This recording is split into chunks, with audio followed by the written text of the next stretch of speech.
بيبتدي فيلمنا مع واحد اسمه تونج، وكان واضح انه الزعيم وضرب واحد من افراد عصابته، وبيكون هو زعيم عصابة دونج بانج. وبنروح بعدها للسجن، وبيكون مسجون فيه واحد اسمه بارك، وكان محكوم عليه ب 28 سنة سجن، وكان عنده جرائم كتير لانه ضرب ناس كتير في اعمال شغب، وغير اللي هو كان رجل عصابات. في وسط السجن حصل خناقة، وكان في مسجون جديد حبوا يروشوا عليه فضرب المساجين كلها، وبعدها بارك جه ضربه علشان هو كبير السجن، وقال له لو عملت كده تاني هزعلك. والمسجون ده يعتبر انضف واحد في السجن لانه كان ضابط واسمه هان، وخد 5 سنين سجن بتهمة القتل الغلط لانه خلص على مجرم المفروض كان يحبسه بس. وبعدها المأمور جه وقال له ان شريكك وصاحبك لقوه مقتول، وقال له انه هيطلعه يزوره وهيديله يومين بره السجن، وحاسس ان بارك هيوصلهم لحاجه. وبعدها بارك بيروح عند ضابط سابق بيكون اسمه روك، وهما بيكونوا صحاب جدا. والضابط ده كان ضابط شمال واترفض من البوليس لكثرة الاعمال الغير شرعيه، وقال له مين اللي قتل صاحبه، وهو اكيد عارف اتقتل ليه، وقال له انا معرفش حاجه لاني مش معاهم، بس في عصابه اسمها انشون هي السبب في ده، وعرف ده من الشرطيه ميل. وبعدها بنرجع لميل وهي معاها عربيات بوليس، وكانوا بينقلوا مساجين من سجن لسجن. وبعدها بارك بيتصل بيها وقال لها انه عايز يجرب يقابلها، وهي مستغربه جدا علشان هو مسجون، وقال لها ان الشرطه اديته اجازه يومين علشان وفاه صاحبه. وبعدها جوه عربيه الترحيلات الضابط بيبلغ الشرطيه ميل ان البنزين قرب يخلص ولازم يروحوا البنزينه. فبيروحوا البنزينه، وكان في مسجونه اسمها جيسيكا، وقامت دخلت الحمام وكسرت شريحه موبايل وقطعت فلوس ورمتها، وهي نصابه محترفه وعندها 5 سنين سجن. وفي وسط ما هم رايحين السجن بيحصل عليهم سطو من عربيه نقل وبتقلب عربيه البوليس، وعربيه المساجين بدات تهرب. وبعدين العصابه بتاعه السطو بدات تضرب في المساجين، وهم جايين ياخدوا واحد اسمه كيم، وهو قائد عصابه انشون اللي شاكين انها قتلت شريك بارك. والمسجون الضابط السابق هان بيحاول يوقفهم ويضرب فيهم. وبعدها هان راح عربيه الشرطه وبلغ بالجهاز انه حصل سطو، رغم انه اتطرد من وظيفته لكن منتهى الولاء للشرطه. وبعدها كان احد افراد العصابه بتاعه السطو كان هيقتله، لكن بتيجي الشرطيه ميل وتنقذه. وبعدها الراجل ابو قناع بتاع العصابه بيطعنها، والضابط المسجون بيحاول يشيل القناع من على وشه وبيلاقي وشم على رقبته، وبعدها المقنع بيقوم زقه.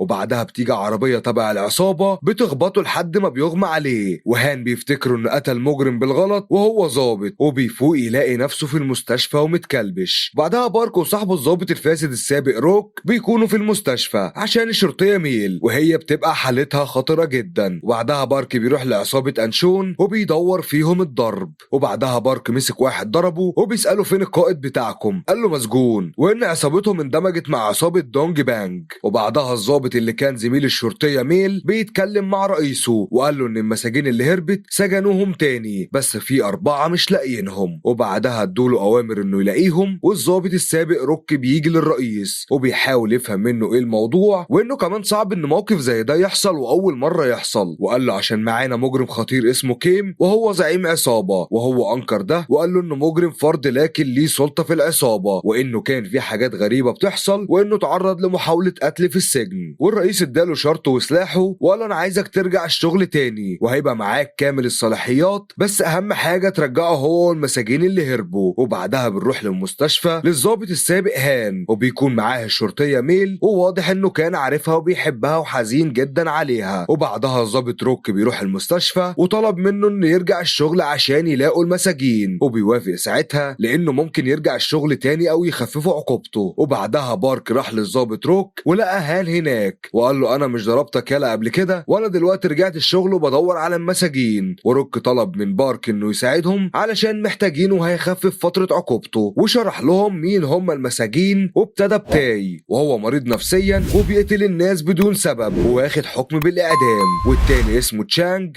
قاتل مأجور ومتسلل وهرب من السجن قبل كده، والتالت هو كيم زعيم عصابه انشيتون وانه ده الراس الكبيره. وبارك بيكون عايز ينتقم لصاحبه. والرابعه هي جيسيكا ودي بتكون نصابه. وبعدها بارك قال له انت عارفني شقاوه قديمه، البنت دي صاحبه مجرم اعرفه. وبعدها راحوا للبلطجي في مطعم وبارك بيطلع عارفه وكان بيبلطج عليه اصلا. وبعدها البلطجي هرب لكن بارك بيجري وراه وبيضربه. وبعدها البلطجي جه لجيسيكا وكان مديها باسبور مضروب علشان تهرب من البلد. وبعدها بارك والظابط روك بيجوا وهي بتحاول تهرب. وبعدها الظابط هان بيقفشها وبيقبضوا عليها. وبعدها عرفوا ان تشانج هرب مع كيم زعيم العصابة. وبعدها جيسيكا قالت انا اقدر اساعدكم بس يدوها براءة. وبعدها قالت لهم على اماكن تشانج، وعشان اختها عارفة تشانج وموجودة في ملف القضية فبتاخد ملف اختها وبتخفيه. وبعدها راحت مكان فيه تشانج وبتقابل صاحبة تشانج وبتقول لها تشانج فين يا بت، وقالت لها ما تعرفش. وبعدها صاحبة تشانج بتروح له وبتقول له اللي حصل، وهم بيكونوا مراقبينها وبارك بيمسكه وبيضربه. بعدها الضابط اللي مسك القضية بيجي ياخد تشانج ويمشي علشان يبان انه قبض عليه وهو مجرد بيراقبهم. وبعدها الضابط روك بيقع من طوله وبيروح المستشفى علشان بيكون عنده سرطان الكبد وعايز كبد جديد. وبارك وهان قالوا احنا هنكمل احنا. وبعدها بارك قفش واحد من رجالة كيم وقال له فين كيم؟ قال له ما اعرفش. قال له انت هتستعبط يلا. وبعدها جري وهرب وبيكون في افراد عصابة جت لكن بارك بيدمرهم كلهم. وبعدها جيسيكا وهان بييجوا يساندوه. وبعدها راحوا القسم يشوفوا تشانج علشان بيحققوا معاه، وقالوا انه ما يعرفش كيم ولا هرب معاه ولا يعرف مكانه.